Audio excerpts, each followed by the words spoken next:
seryoso, tsaka totoong pagbabanta. Now, what made you say that?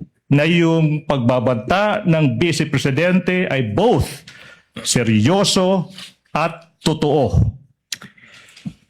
Well, Your Honor, we considered the content and context of the utterances made by the Vice President in November 23, 2024, as well as the utterances made by the Vice President in October 18, 2024, and the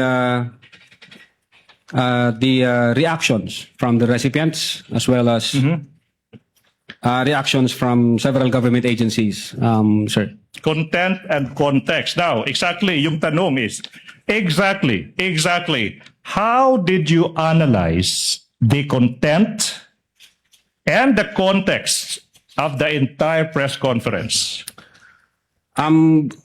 We considered several factors, Your Honor, in the analysis of that content and context. Several factors. To be exact, kung alam mo, ilang factors kinonsider nyo? At least four. At least four. Your Honor. Number one, the delivery or manner in which the utterances were spoken.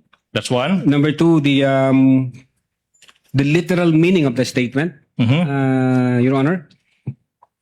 Number three, the nature of the instruction, and number four, the relationship between the parties, sir. So four factors. Now, Atty. Lotoc, let's go to the first factor, no? Let's go to the first factor. The delivery of